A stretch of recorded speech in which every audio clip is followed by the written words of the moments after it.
பிரியமானவர்களே, இயேசுவின் நாமத்தினாலே உங்களை வாழ்த்தி வரவேற்கிறேன். ஒவ்வொரு நாளும் இந்த வேத வசனத்தோடு கூட உங்களை காண்பதில் மிகுந்த மகிழ்ச்சி அடைகிறேன். இந்த நாளில் ஒரு வேத வசனத்தை காண்பிக்க விரும்புகிறேன். மீகா 7ஆம் அதிகாரம் 15ஆம் வசனம். நீ எகிப்து தேசத்திலிருந்து புறப்படும் நாளில் நடந்தது போலவே உன் அதிசயங்களை காண பண்ணுவேன். பாருங்கள், உங்களை அதிசயங்களை காண பண்ண போகிறானா.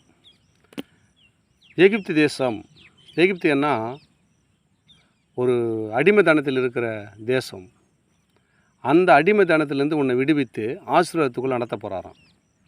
யாரெல்லாம் ஒரு அடிமைத்தனத்தில் இருக்கிறீங்க? என் வாழ்க்கையில் ஒன்றும் நடைபெறலை, என் குடும்பத்தில் என்ன சீர்கேடுலாம் மாறலை, என் வேலை ஸ்தலத்தில் ஒரு முன்னேற எனக்கு வழி இல்லை அப்படி யாரெல்லாம் நினைக்கிறீங்க?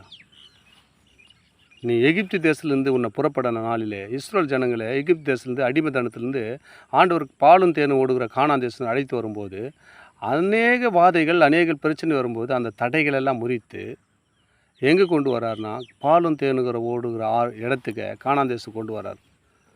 அந்த ஜனத்தை நான் எகிப்து தேசத்துலேருந்து உன்னை புறப்படணும் போன நாளில் நடந்தது போலவே எவ்வளோ அதிசயம் பண்ணேன், அந்த அதிசயங்களை உங்களை காண பண்ண போகிறேன்றாராம். இந்த நாளில் நீங்கள் அதிசயம் காண முடியாது இருக்கலாம். இந்த நாளில் இந்த வார்த்தை கேட்டுக்கிற அன்பு சகோதர சகோதரிகளே, எகிப்து தேசத்தில் புறப்படப்போம் நாளில் பண்ண அதிசயம் அற்புதங்களை இந்த நாளிலே உங்களை காண பண்ண போகிறாராம். உங்கள் தலையை நிமிர செய்ய போகிறார். எந்தெந்த காரெலாம் தலை குனிவோடு இருந்தீங்களோ, அதிசயம் காண முடியாது இருந்தீங்களோ, அந்த அதிசயங்களை காண பண்ண போகிறாராம். அடிமைத்தனத்திலிருந்து விடுவித்த இஸ்ரேல் ஜனங்களை விடுவித்தது போல் அடிமைத்தனமாக மாட்டிக்கொண்டிருப்பீங்க. எதெல்லாம் அடிக்ட் ஆகிருக்கீங்களோ அதையெல்லாம் நீக்கி போட்டு ஆண்டவர் உங்களை ஆசீர்வாதத்துக்குள்ளே வழி நடத்தி உங்களை பலிக்கு பெருக உதவி செய்ய போகிறார். ஆமேன். God bless you.